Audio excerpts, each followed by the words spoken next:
Welcome, Christina. I am so happy that you're here. I'm so honored that look, I can't even start without crying, that you're my first guest. What a privilege to share this space together, having known each other for so long, but really reconnected over the last 6 months through breath work and now talking about living an alcohol-free life. Thank you for being here. I'm super excited to share my experiences, but more importantly, hear yours. So if you can you introduce yourself, something unique about yourself, and how long you've been alcohol free, and then we'll go from there. Yeah, sure. Thanks for having me. I'm Christina, originally from Calgary, Alberta, Canada. I immigrated to the UK 15 years ago and I live in Bournemouth on the south coast of England. I have been alcohol free now. It's in 2.5 months. In saying Amazing. that, though, a it has been something I've been thinking of for the last year. It's something that gradually happened over the year. I'm feeling great about it. You'd been pondering it for a year, but when you woke up the day you were like, this is the day, was there an event, an emotional epiphany that made you say, today's the day? Yeah, every time I drank, I was up to it and then backing off. The day I had my last drink was the 2nd of January. It just seemed like Yeah. the right. I had two gin and tonics. We had two left over from Christmas festivities. And then whilst I was drinking them, I just realized I don't actually like alcohol. Decided to try being sober. I immediately felt great. I like within the first Mm. week Yeah. of making the commitment and deciding that I wasn't going to drink anymore. I instantly felt lighter. There had been a lot of conflict. Every time I drank, it was that like love hate relationship of it all, and me not thinking I wanted to do it anymore. So I think just Yeah. finally making the decision was very freeing. Did you feel, for instance, that your daily life, like you said, that first week you already felt lighter and you felt the benefits right away? The challenge is still there, or do you find it quite easy? I think the challenge will always be there, like for example, the weather is getting warmer and definitely, when the sun comes out, you want a beer on the patio or a drink in Yeah. the garden. Moments where it comes up, that fleeting thought of, oh, it'd be nice to have a drink. Before I would stop at the shops and get something. Now I recognize it as an impulse and don't give it any attention. Or I just recognize it like, oh, isn't that interesting? I'm craving alcohol right now. And that craving goes quite quickly. It's linked to something external, right? The weather, that programming, oh, sunshine, beverages, right? Our brain just goes, oh, it's sunny outside. I guess I'm meant to be drinking. It's also an emotional connection because how many times have you been on a patio on that first sunny, beautiful day, Yes. getting drunk and getting lost in that haziness? It's emotional. It evokes something in you. So you think, oh, yeah, I want to do that. And then you feel powerful as you detach from that emotional connection at a certain moment, or there was a certain thing. I just think the whole year prior to making the decision to stop drinking, I had a lot of conflict with alcohol. I decided I didn't like how it made me feel. I didn't like the high or buzz of alcohol. Then I started getting next day anxiety, which I had never had before. I did know a lot of people growing up, they'd be hit hard the next day with anxiety or guilt. I never had that. But the last year, even one glass of alcohol the next day, I would think, oh, did I overspeak? Why would have I said that? I wouldn't have normally acted like that. And that Mhm. started to really bother me the most Well, is feeling that the next day. I wondered from a scientific perspective, I always struggled with the anxiety afterwards, like the Mhm. whole, I felt like I was cheating on myself. In many of my friend groups, how you gather is what you do. I Yeah. always felt I wasn't part of everything. I knew deep down I didn't want this. The next day, I always had anxiety. Even when I lived in London, when you can think about what imbibing looks like there on a weekly basis, whether it be a weeknight or a weekend, Yeah. I always suffered from anxiety. I remember saying to a flatmate, and she's like, oh my gosh, who cares? It's like all of us are doing that. And it was Yeah. that feeling like that inner voice saying, not you, but I still Hmm. did it. So my anxiety, and I'm not an anxious person, but with alcohol, anxiety always featured. I didn't even know what anxiety meant 10 years Mm. ago. Nobody was Hmm. talking about it. I wasn't anxious, so I didn't align with that. it was always there. I just didn't know what to call it. I just felt like in my skin. I think over time, when you didn't have that experience, you just get deeper into it. Your body's like, I can't anymore. So another side effect shows up, and that was anxiety, right? Yeah, absolutely. And when I think back to my 20s and 30s, not giving two thoughts to how much I was drinking or No, how I was not one. behaving and not having that anxiety, when I think back now, I have shame. Give you anxiety thinking about past behaviors and maybe embarrassment. And that I remember you talking about the busker. It's almost like compounding anxiety, looking at yourself through that clear lens of not having the alcohol there, that you're like, oh my gosh. And I think that I know those things have come up for me too. Have you had multiple memories where you feel shame and embarrassment? What do you do in that moment? Is it when you're walking and thinking, or when does that come up for you? I think it comes up organically because those moments are imprinted in your cells, aren't they? They'll come up Absolutely. out of the blue. I do a lot of walking, so stuff comes up, or something will remind me of an event or something like that. And then I'll remember, God, I was, really drunk and how obnoxious I was. And looking Mm. back, I see how obnoxious I behaved drunk, how much that's not me, and how much I don't like that sense of being out of control. I'm getting to the 3 month mark of not drinking. More stuff is That's a coming up. magic time, right? Yeah, and I think that's part of the journey of working out my complicated relationship with alcohol. Most of us have a complicated relationship with alcohol. In my 20s and 30s, alcohol and booze, that's what you did. You drank. No question. More information is coming out about how bad it is for our bodies and brains. As I'm on this path of sobriety, I'm also learning about alcohol and I'm starting to reshape my thoughts and views and opinions of it. And almost Hmm. like, almost like, ah, I think brainwashed is the wrong word, but we're, Societally, yeah.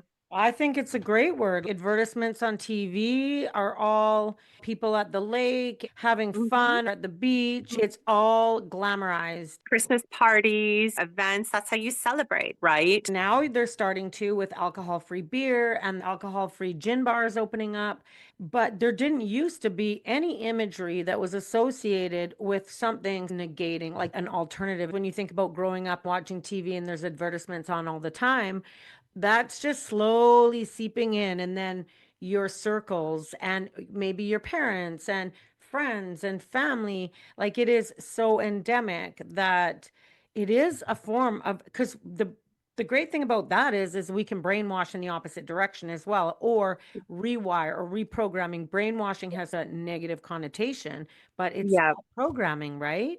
And so yeah. from that perspective, you're stepping back, looking at it through a different lens, reflecting upon your life, your consumption, and how you fit in. Do you feel that now when reflecting upon some of your behaviors or how you showed up the release? Do you feel some of the friendships or relationship you had, because we used to drink together in Mhm. Calgary, Yeah. thinking about the flight attendant training, having such strict rules and trying to consume alcohol before the time stops. So now we've come back together as a result of holistic modalities such as breath work and Mhm. connecting in that way. And now the sobriety. Do you feel a sense of disconnect or loneliness or wondering where you fit in now that you're not in certain friend groups or with family members? Do you experience that within this new journey? Yeah, definitely. There's always that mentality, especially if everyone's getting ready for a good night out, there will be alcohol. I'll start prepping in advance and say, I'll go out, but I'm not going to drink that night. And they'll be like, yes, you will. You start getting that. And I don't even think that people are realizing that they're pressuring you. It's being able to go out and be around people and learn ways that you can say no and make them understand you're saying no. You're not being polite. You don't need to be goaded or peer pressured into a drink or just for one night. No, this is different. Yeah. This is a lifestyle thing. And I Or think, even they don't like even that bit. Look at us trying to make people understand. We don't need to make people understand. We feel we have to because it is so powerful. I also think it's uncomfortable for people that you used to drink with. People Yeah. used to be going out, having a few drinks, ruckus, don't feel comfortable with you saying no, unsettles them. you're saying no, but you used to always drink and now you're not. It creates discomfort in other people as well. So I think that that's challenging. I find one thing, though, that's been helpful is I talk about not drinking to people outside of an Mhm. event. People know I'm not drinking and I feel great. I've had a positive effect by stopping drinking. Yeah. And I don't know that everybody has that effect. And for me, I didn't like alcohol enough that it was challenging for me to miss drinking. Like it Yes. must be very difficult if you're someone who enjoys the drink. And I have quite a few Or friends even, who enjoy and it. it's like an addiction issue. There's a wide spectrum of how alcohol affects your life. That's probably why I haven't shared a lot of my sobriety journey. I knew all along I didn't love alcohol. I was doing it to fit in, to not Mhm. challenge relationships, to not feel left out.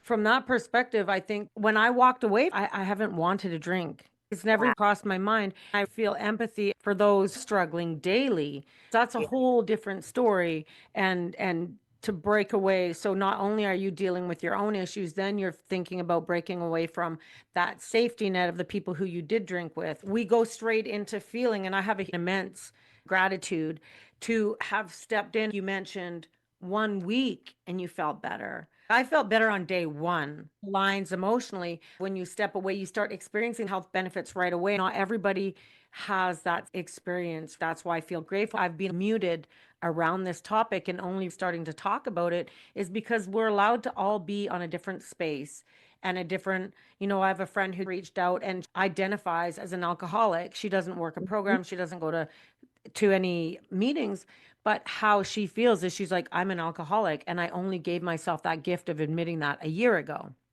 Yeah. From that perspective, if you haven't struggled, you go into the good bits almost right away, right? For someone who can identify as an alcoholic, it actually doesn't take a lot to actually be classified as an alcoholic. I can't remember what the stats are, but if you have 6 drinks weekly, that's concerning. But if you think about that, there might be someone who's having 3 drinks on Saturday and 3 drinks on Sunday and not thinking anything about it. But the level of where you start being classified, and if you're doing that weekly, it's very interesting what on paper deems you having an alcohol issue or being an Or alcoholic. And alcohol misuse. Yeah.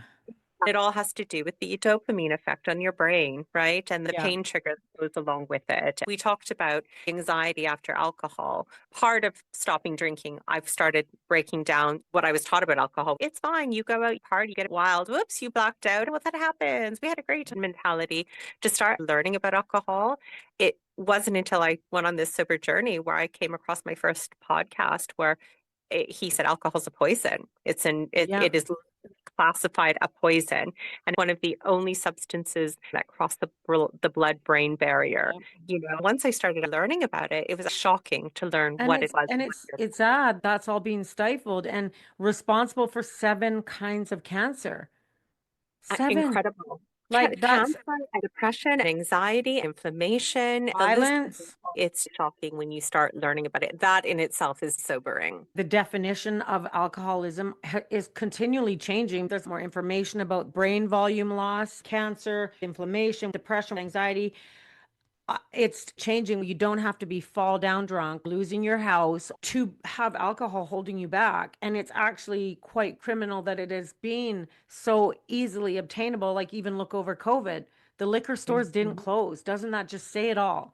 All the Mhm. gyms were closed, but the liquor store was open. We can't close that because we've got such a high percentage of addicts in our culture. That's scary. More people are taking this into their own hands and saying, okay, I am going to take control of this. It doesn't matter if it's readily available. We're choosing this for ourselves. Here's another question, Zenon. How would you say your relationship with him and your parenting presence and your presence within yourself, like, have you noticed a difference even in this 3 months of how you parent, your presence with him, your confidence, creativity? Have you noticed a difference? Yeah, absolutely. It got to the point with alcohol where even if I had a drink, I felt miserable for 3 days afterwards.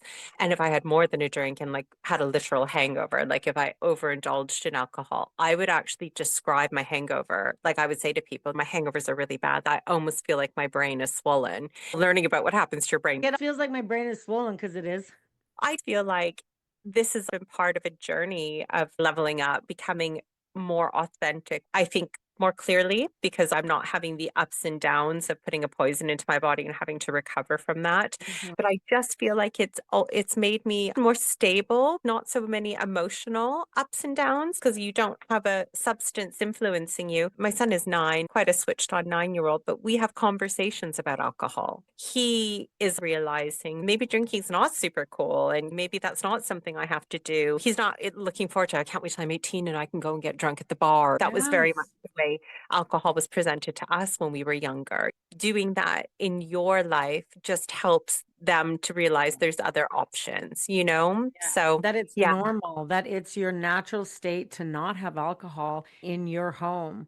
Because even when you're 18, I grew up in BC. So people would cross over to Alberta when they were 18 so they could go to the bar earlier. It's quite sad that the race to add toxins to your system, to alter your reality.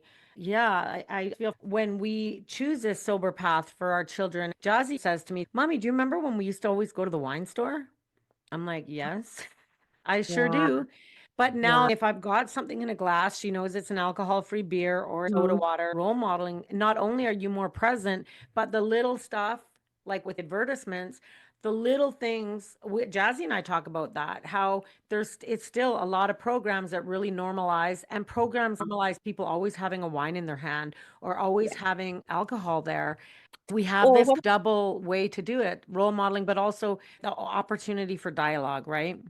Yeah, 100%. Or what about the character of who needs 3 or 4 glasses to get through the day? That's a whole thing, isn't it? There's And memes about it.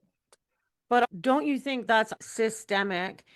Why is it the joke that the woman has to drink to get through the day? In my case, not a single parent, but what about in those women that have that support there and they're still doing the lioness share of everything and leading them down that path Yeah, to drink to get through the day? And even those cups that say not coffee or or whatever. that Yeah, it's not, this exactly. is, there's a good chance this is alcohol in here and it's on a cup and you're advertising it. It's supposed to be funny. And Yeah. I feel like I was part of that, Oh, yeah. joking about the consumption. I'm not holier than thou and I'm not sitting in any space with any patronizing. It's part of our culture. For women too, our physiology handles that differently, right? Yeah. And you asked a question earlier about how I felt when thoughts of things I did when I was drunk being obnoxious and how I feel when I reflect on it. I think it's part of this whole process. Sorry.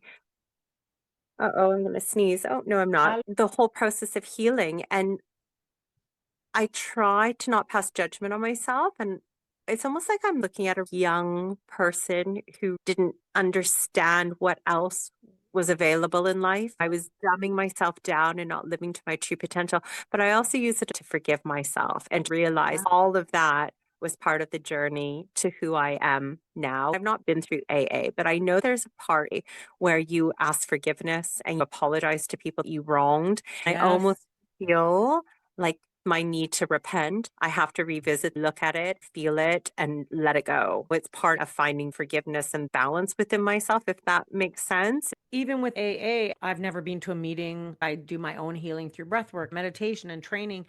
But I've actually, over the last months, had moments come up and go, oh, wow, was that an unreasonable way to behave or thing to do? I just apologized to my parents for something my sister and I did when I was 17 in Mexico. We got drunk, went out in a cab to the other side of Mazatlan and partied.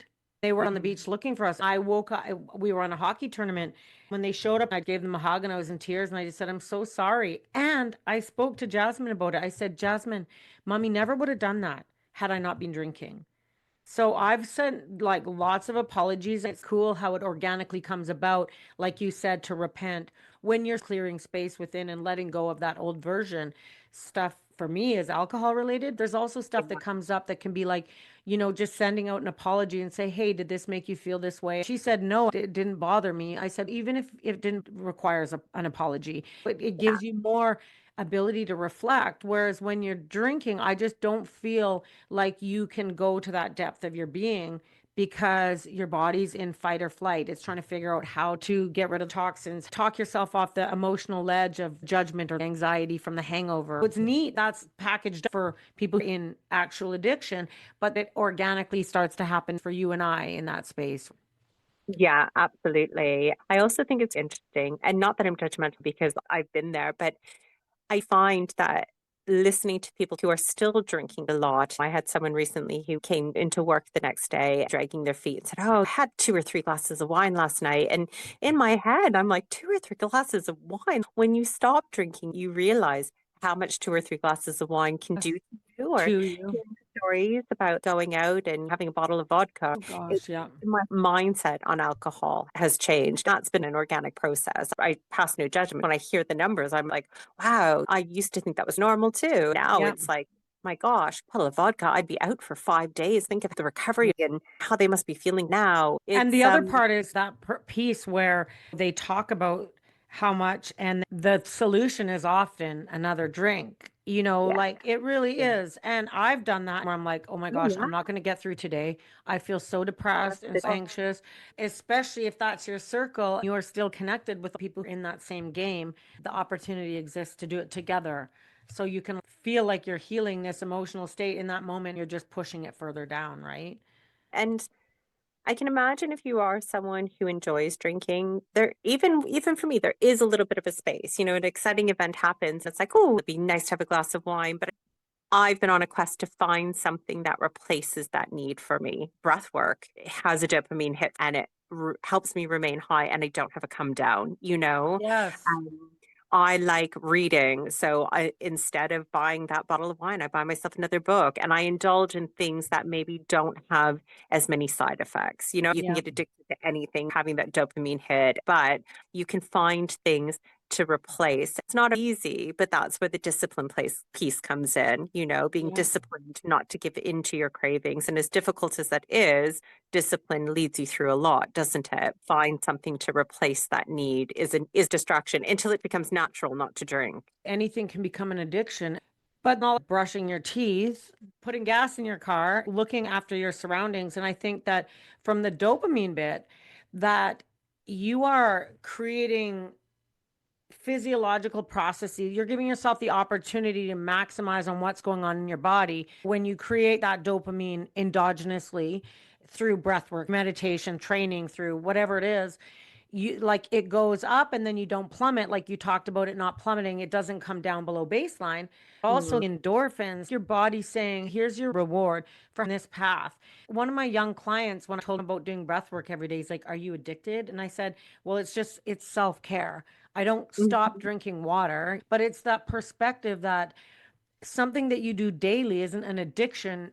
It's more becomes the foundation of your life as opposed to going, oh, I'm addicted to breath work or training or yoga or it's just fundamental to you living your happiest, healthiest version. And I think that dialogue generally, when people go, you can get addicted to anything, it's like, well, how do you define that? If I do breath work every day, I'm addicted to breath work, but I think I'm addicted to loving and caring for myself.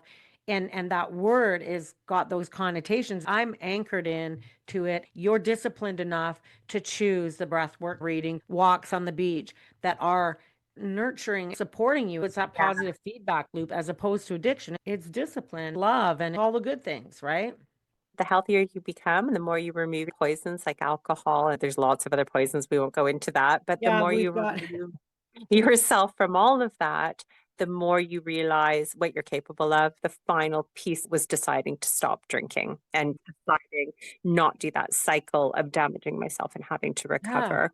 because it takes But a I lot think of energy to it pull your does. business up again. You're like, oh, I did that again. Yeah. The clarity of thought that you achieve from not having to do that cycle more than ever before. If you decide to stop drinking, you are more supported. I A meet more hundred. 20-year-olds who don't drink. I admire that because I wish I hadn't drunk as much in my 20s. I would drink to get annihilated because that Yeah. was normal. The conversation never came up to not drink, the damage it was doing on your body. Young people aren't spending money the way our generation did. More pubs are closing in the UK because they don't have the patrons they used to. That Yeah. culture is changing. Isn't So, that crazy? Some of those pubs could be hundreds. Think about London. I Think about how know many pubs are in London that are like from 1623 and rebuilt after the Great Fire or whatever. That, I mean, really, that is progress, right? I that. want to circle back because I don't want to forget to ask you this about you're an artist, okay? And Mhm. you're a creative being. Do you feel that spending time with a clear lens, feeling more yourself, more present, has affected your creativity? Has it given you that internal push because you create beautiful things? You turn life into art. Remember the boxes? So from that Yeah. perspective, are you still inward, cleaning out, and then it's going to flood out of you, or has it already started to happen? It's already started to happen a bit more with writing. I've always been a writer. About a week ago, I decided to commit to writing the book I've always had inside me. I feel now is the time to begin. I'm not sure if I would have had that clarity if I was still in this cycle of drinking and recovering. I think, especially with people who do things. And you hear about writers who did their best writing drunk. Stephen King is a perfect example in alcoholics and had to break away from that pattern because it's very easy to fall into the pattern of using something to help you reach those places, to reach Faces. that creative process. So yeah, I think I'm still in the early throes of re-engaging my art and finding inspiration again. But there's this clarity of thought and belief that I can do it. I can accomplish that, start it, manage it, and get a result. Yeah. Hmm. Well, that's good. It's a journey, right? Even us sitting here, me deciding it's time to start talking about this takes time. When you give yourself grace, think about your breath work and showing up for yourself and the creative things you do. That foundation too, that you're still in that space of clearing the canvas, getting Yeah. ready for that. And when you give yourself that grace and you're not like, "Oh, I should be doing this a year ago." It's like, no, I'm going to do it in the very right moment. The right moment could be in a month, a year. It's exciting to know those pieces of you are just waiting to come out. Yeah, absolutely. This is the best part of the journey, not when I was drunk and partying. This is the clarity and revelation. So, is there any other piece about your journey you want to share? Hasn't quit drinking yet? Maybe a little pearl of wisdom or an experience that you've had in your sobriety that really has felt really good. In case somebody's on the precipice of change, these words could create change for them. Well, don't be so hard on yourself. It was a good year of me wondering if I even enjoyed drinking, if I wanted to do that, and how did I want to give it up, and how did I feel about it. I was gentle with myself and let it be, Mhm. just listen to myself and ended when the time was right for me. It wasn't like I said, I'm doing it tomorrow. And if I failed, I was going to self sabotage. I do think that, just being kind to yourself. If you stop drinking and go a month and have a drink, you can stop again. A month still counts. Radical self love. Staining for that month is still cellular love. Absolutely. And your body still gets respite. I think that would be what I would say. Let it be an organic process and don't be so hard on yourself. We're so driven as a society to have a goal, reach and achieve it that we And often that miss the. there's a time, like there's like a snapshot. Everything Yeah. Yeah. marketed at some snapshot end Yeah. time. And it's like, no, this is, and even with training, breath work, meditation, or whatever your journey is, you don't have to do it all today. It's for life. I find that calming because one morning get distracted. It doesn't matter. I'm there. Mhm. It doesn't have to be Exactly. perfect. When we give ourselves grace, you don't have to do it all today. Just do Yeah. something a little Yeah. bit today. And maybe the day is where somebody decides they're having a glass of wine and then the next day they feel badly. It's like, well, you can do a little today. Just be gentle because it goes a long way. And we hear that a lot, but to actually implement can be difficult, right? Definitely, because self-sabotage is real. If we're not Gosh. perfect, we want to ruin it. So I found going to social events difficult when everyone else is drinking, when you're not, that's difficult. So I would go and I'd have the intention, I'm not going to drink. Inevitably, I would have a glass or two. Normally, I'd have four or five. I had one Yep. or two. Small accomplishments. I would buy a bottle of wine and I would end up having two or three glasses out of it, let's say, and there would be a quarter left. I would pour the rest of it down the sink. For me, it was like, okay, but I didn't have the bottle, right? And so Yeah. I think reframing your mind to celebrate the experience and Yes. find, what you did that was different than what you would normally do. And then if you do have a night where you do end up having 5 drinks, get up in the morning, decide how to reframe that the next time you go to a party. I don't want to do that again. I don't want to Yeah. feel like this And ever that's again. that's And growth mindset. If something doesn't work out, you're like, oh, it's all done. No, growth yeah. mindset where you go, let's get back and go. From that perspective, giving yourself that grace is very empowering, right? Yeah, absolutely. And don't be afraid to talk about your journey. Don't make Yes. it a singular experience. Find a group of people, and maybe that group is AA, a book club, or is We're whatever working on that that group. We're working on that group right yeah, now. group And that you community can to help exactly. people feel not so isolated. Share your journey. I had this feeling of fraud in that I didn't struggle letting go of alcohol, but I've struggled with friendships changing or guilt that I haven't struggled with not having a drink. It doesn't mean it's not a beautiful journey. I've stifled my voice because of that. Sharing a post the other day, one of my friends reached out to let me know she's an alcoholic. And I think from that perspective, even what you were saying about what your message would be to somebody that's listening that might be on that precipice is our voice matters. And sometimes when we're in that space where everybody's drinking, I know I've held back because I think the judgment that people think you're placing on them when you're not. I'm like, I'm going up the mountain no matter who's with me. I'll meet those people at the top or along that journey. If someone thinks you're judging them, it's just them judging themselves. I always held back on saying anything or even doing this because Yeah. I know the people that are close to me that still drink a lot. I still love them. Do I want them to stop drinking for their benefit? Absolutely. Do I talk to them about it? No.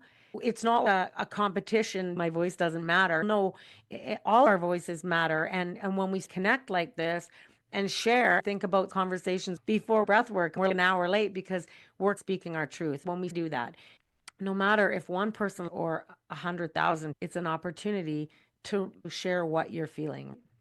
Absolutely. You didn't struggle with quitting, but you struggled with drinking, being out and drinking. I was with you in London once where we went out and got really drunk in the next morning and just the horrible feelings that, came out of a night out and overindulging. So you did Mhm. struggle, but just in a Yeah. different way. And I also think these conversations are important because the narrative has been if you're an alcoholic and your life is in shambles, you need professional help and rehab. That's not how alcohol works for everyone, right? There are Yeah. people who maybe aren't drinking a lot, but realizing they really don't like it or don't like how it makes them feel. There was conflict over the year where I started deciding this isn't for me. I think everyone's story is unique, but it's worth sharing. Yeah. Absolutely. One last question. Yeah. This is for the next guest, and it doesn't have to be related to sobriety. Make it anything you want. I listen to this Spanish podcast, and he does that, and I love that idea. I'll ask the next guest that question, and hopefully you watch and see their answer. They have an opportunity to ask the next guest a question. Be as creative as you like. It can be about sobriety, your favorite city, whatever. So, what was your question for the next guest? Okay. If you had a soundtrack that accompanied you throughout your life, what would the hit song be? What's yours? I don't know. I was once in this group workshop, and the instructor asked, if you had a superpower, what would it be? Everyone was answering, if I had a superpower, I would constantly have a soundtrack going all the time. Yeah. Mine would be that I could speak every language in the world. One of my soundtracks might be Billie Holiday, I'll Be Seeing You. It's a Hey, hard question to put on the remind spot. me later. I've got something to tell you about a soundtrack that's involved in another project. Christina, thank you so much for sharing. Thank you for Thank you. opening up. It's lovely to have been here together. I will let you know when this drops on YouTube. Thanks for having me. Okay, Thank thank you, you. Thank Christina. you.